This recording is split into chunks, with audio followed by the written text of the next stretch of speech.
Many people don't realize it, but photography is something that is heavily dictated by your philosophy. It influences not only the type of photos you take, but also the cameras you prefer to use. Your personal philosophy is the way you think and the way you live. Now, the straight up definition means lover of wisdom, but we'll talk about it in the common cultural context. Philosophy has been foundational in not only how I take photos, but how I live my life. It runs so deep that philosophy even dictates the personal projects that I work on. I didn't realize it at first, but even The Sinking Sun, my recent photography zine, is centered around my own philosophies about time and life. The idea that our time on Earth is very limited, the clock is ticking, and that to make the most of our time, we have to start now. That's not only what the book revolves around, but also what my current life revolves around. So that's one way philosophy can impact the work you create. But the philosophies we're going to talk about are guiding frameworks to help improve your photography. Some of these may change over time, but there are a few consistently recurring ones that I use when I work on creative stuff. They help me simplify and improve my creative process, and I think they'll be quite helpful for you as well. Let's get started. 1% a day.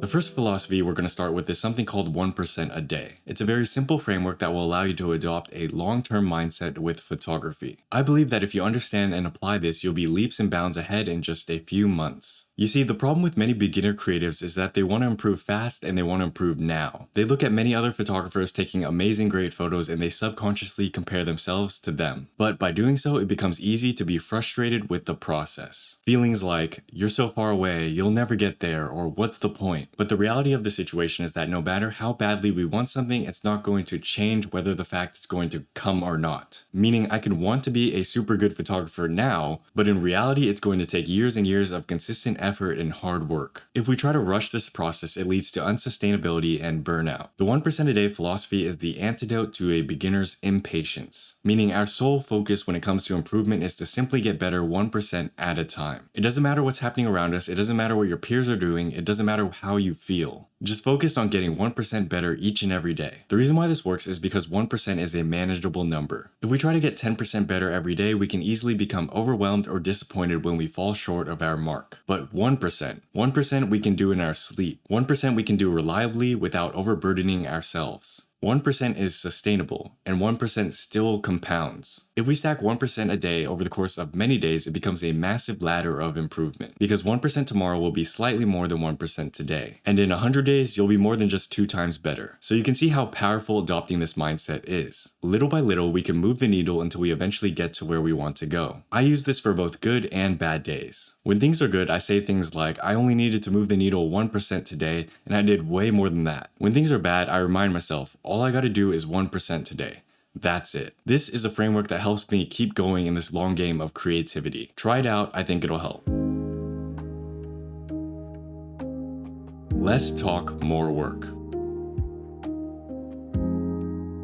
This is a personal favorite mantra of mine. I've been using this since I first started making YouTube videos many years ago, and it still guides me in my creative work, whether that be photography or content. Less talk, more work means exactly that. Less talk, more work. You see, the common problem many creatives have is that they are big dreamers. Being a big dreamer isn't a bad thing, but dreaming and fantasizing about stuff can distract you from the work itself. For example, say you have this great new idea for this new photography project you want to work on. The first impulse you might have is to tell everyone about it. You might go to a coffee shop, tell your friends, tell your family, even tell the barista. And then by talking about your dreams and your future creative projects, you'll get this sense of accomplishment similar to doing the thing itself. Except for one big problem. The thing hasn't been done. So your current state or situation remains the same, you've just talked someone's head off and now feel accomplished as a byproduct. I can't remember who said it, but there's a great quote that captures this. Doing the thing and talking about it fight for the same resources. And that's exactly it. Now, this doesn't mean you can't share your goals, your dreams, your accomplishments. I myself have been trying to share more about what excites me. But as creatives, we must be careful about how much of this we actually do. And we must make sure that our talking about it doesn't get in the way of our doing it. Because if we spend too much time talking about what we're going to do, we risk not doing any of it. The consequence being the work doesn't get done and we feel a little bit silly about telling everyone we were going to do something that we ended up never doing.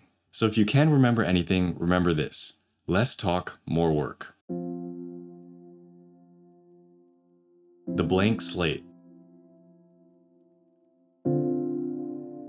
The blank slate is a philosophy I've adopted from Rick Rubin's book, The Creative Act. It's not only a great framework to create from, but a good way of thinking in general. You can think of the blank slate like an empty canvas. It's freeing your mind of all the knowledge you've accumulated, all the advice you've been given, and any hubris or pride you may have. It's discarding everything you think you might know and pretending like you know nothing, and then creating from that blank slate. But why would we want to do that in the first place? We want to do this because the skills and knowledge that once helped us in our creative journey may also hold us back later. When our minds are filled with advice you heard from over here, something you heard in a podcast over there, something you read in a book over here, your problem becomes not a lack of information, but you have too much of it. You can't think clearly and therefore can't create freely because you are in a state of information overload. This hurts your creativity. How can we be creative when there is a hurricane going on in our minds? The remedy for this is to empty your mind. Take 5 seconds to stop. Take a few long, slow, deep breaths. Forget everything you think you know. Forget everything you think you should do. Forget everything you're proud of, because even pride can hold you back. And then look at the work you're doing and become a beginner again. Create from a blank slate. Think about back to when you first started photography or any creative endeavor. You may have lacked skill, but you were innovative. You didn't think you had to take a photo a certain way because you didn't know any better, so you're just trying a bunch of stuff out, which may have led to interesting and innovative solutions. That's the benefit of creating like a beginner. So the irony you'll see is that many advanced artists try to emulate this beginner state again, to get back to that mindset of knowing nothing, because that's when they can create the most freely. Whereas beginners do the exact opposite. They want to build up all these skills and knowledge really fast so they can get good. But although we might have a nice little toolkit of skills and knowledge, sometimes we have to pretend like it doesn't exist so we can be more creative again. The practical way I do this in my photography is that I cover all my bases as soon as possible. I take photos of my standard go-to shots, the ones that I know have worked before. Then I let my mind try anything at once because I'm no longer concerned about getting a good photo.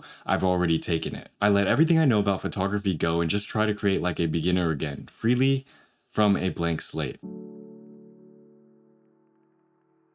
Create more than you consume. Create more than you consume is another favorite mantra of mine. You probably heard me talk about it before. I'm not the first to say this, but I've taken it and I've ran with it. Unlike less talk, more work, the problem doesn't lie in how much we talk about what we do, but rather in how much we consume. Whether that be on social media, podcasts, or books, it's easy to consume. It's to the point that we'll even justify our consumption as seeking inspiration or studying other people's stuff. Where the problem is that looking at other people's stuff can lead you to make unfair comparisons between them and yourself, which is an easy way to feel bad about what you're creating. Now, I get it. It's normal to be a fan of other people's work. People do cool things that we like and are inspired by. But looking at other people's stuff isn't the same as working on our own stuff. There's a time and place for both. And so consuming takes time, attention, and energy away from our own projects. At the end of the day, our work just needs doing, and no one's going to do our work for us. Nowadays, I don't look at anyone else's work. I don't scroll on social media, and I don't consume photography-related things. Not because I don't think I can't learn from them, but because the negative drawbacks of it are bigger than the positives that I'll get from it. Of course, I believe we can learn by studying, but I also believe that we learn more by doing. So I try to keep doing as the most important thing, and everything else is just supplementary. Create more than you consume. Know thyself. Know thyself is a famous saying from the ancient Stoic philosopher Socrates. It's a phrasing that's been taken and interpreted in many different ways over the centuries. The way I like to think of it is know who you are, know what you're doing, and know why you're doing it. You see, the thing about humans is that we know who we are deep down, but we aren't always honest with ourselves. We spend a lot of time fighting who we are instead of embracing our quirks, our weaknesses, our deficiencies. But the sooner we can accept and acknowledge them, the sooner we can get to working on them. Some of this might be environmentally based. We want to appear a certain way and we care how others think. That much is normal. But we also know that deep down, internal peace and satisfaction does not come from external means. We'll never be happy by people pleasing. The solution to this is to understand who you are and why you're doing it. And then to do that thing relentlessly and unapologetically. You can tie this back into the whole concept of playing our own games. I mentioned this in another video, but if we know and understand the game we are playing, we would not feel insufficient by losing someone else's game. Why would I feel bothered if someone says I'm a trash photographer? I don't care. I'm not taking photos to please that person. That's not my game. A great example of this is my recent photography zine, The Sinking Sun. I know you're probably tired of me referencing this, but projects like these teach me a lot about myself and a lot about photography, lessons that I think will be useful for you to learn as well. When we are making projects like these that other people are supposed to see, it's easy to get wrapped up in trying to make it into something that other people would like as well. That was my struggle when making The Sinking Sun. At face value, you can look at this project and think it's basic, boring, or uninspired. Another photography thing about sunsets, whoop-de-doo, which is warranted, but I had to ignore all of that because I have my own reasons for making this project and I'm not making this project for anyone else. It's for myself and also the people who understand it. There was a theme I wanted to explore about time, how we have so little of it, to create some sense of urgency in our lives, to get other people to think about how they're spending their lives, and also to serve as a reminder to myself to live now in the present moment and maybe even potentially inspire real change for you, the reader. This was my attempt at that, and it simply would not be the same if I just sat here and told you guys, hey, go live your lives. It makes much more sense through the lens of art. That's why we express ourselves with creative things in the first place. So I knew that deep down I had to stay true to this vision of what I wanted and intended when creating this project. Catering to other people would only result in worse work, which brings us back to the phrase, know thyself. Knowing what I was doing and why I was doing it and sticking to that is what allowed me to follow through with this project. If I bent and did what others would have wanted or expected me to, it would have resulted in something completely different. So you can take and apply this to any decision or thing in life, not just creativity. If you become tempted to do what everyone else is doing, use what everyone else is using, and say what everyone else is saying, ask yourself, is this actually me? Pretend you know nothing. If you want to improve, be content to be thought foolish and stupid. Epictetus. This is another quote from the famous Stoic philosopher Epictetus, which applies to both photography and life in general. If you're interested in more Stoic philosophy, you can check out the video I made on it earlier. It has like no views, probably because I didn't position it well to make sense for you guys, but it is very useful and there's a lot of useful tips in it that will help you guys with life in general. When we are beginners, it's easy to get excited about all the new things we are learning. There's this cool camera here, this compositional framework here, this photo editing tip here. We are learning and absorbing all this new knowledge online. And then we fall victim to the Dunning-Kruger effect, which is basically a cognitive bias that says that beginners think they know more than they actually do, which is usually followed by a reality check of learning how vast the ocean really is. It's being a frog in a well and then expanding outwards and realizing how little you actually know. The irony is that some research suggests that high performers showcase the exact opposite of this. They underestimate their skills despite being well qualified. So the Dunning-Kruger effect is a normal phenomenon. We are all pretty much subject to it whether we realize it or not. And if that's the case, what can we actually do about it? I don't want to be just an ignorant beginner who thinks he knows everything. I'll share with you guys the framework I like to use. I'm not sure if this actually does anything, but it may help. Pretend you know nothing so you can learn everything. Meaning it's better to act as if I know nothing so I don't limit myself with the beginner's mindset. That will only result in me finding out the things I don't know later and feeling dumb for being a know-it-all. Take for example a photographer who's just getting into photography. He watches a few tutorials online,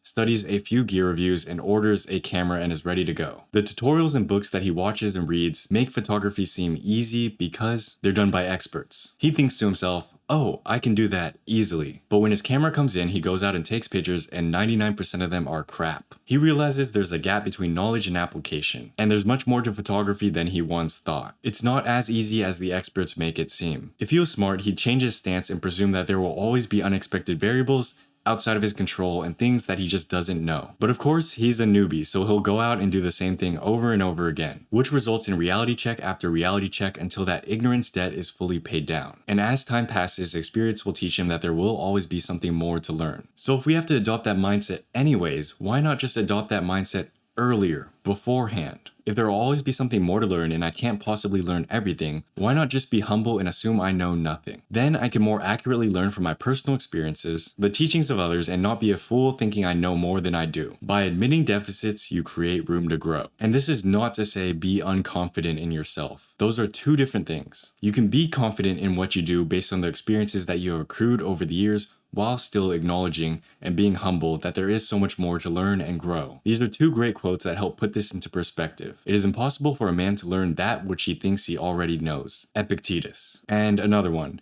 Everyone I meet is better than me in something. Ralph Waldo Emerson. In conclusion, pretend as if you know nothing because it's better than pretending like you know everything. Nothing done well is insignificant.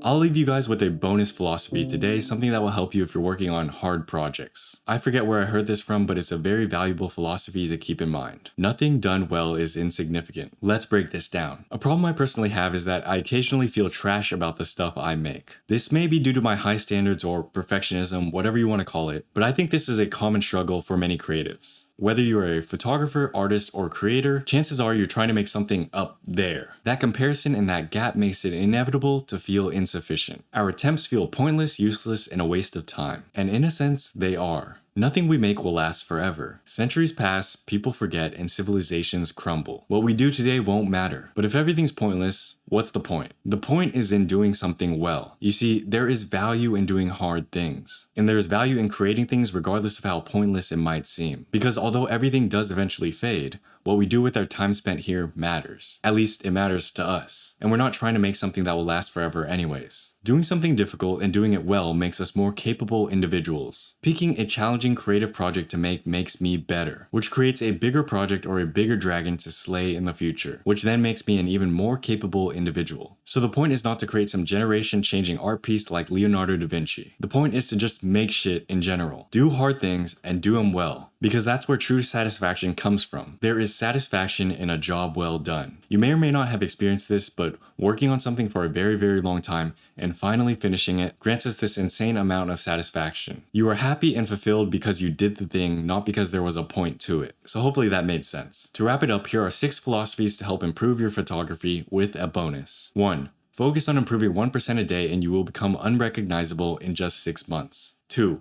Less talk, more work. Remember, doing the thing and talking about it fight for the same resources. 3. Create from a blank slate, meaning clear your mind to become a beginner and create freely again. 4. Create more than you consume. Your projects just need doing, and you are the only person who can do them. 5. Know thyself. Who you are not, and why you do what you do. 6. Pretend you know nothing so you can learn everything. 7. Nothing done well is insignificant. A job well done is the reward itself. So those were a few practical philosophies to help improve your photography today. I hope this helped. If it did, please share this with a friend who might also find this helpful. And also, order your copy of The Sinking Sun, my new photography zine, while it's still here. As always guys, thanks for watching. Have a wonderful day. Peace.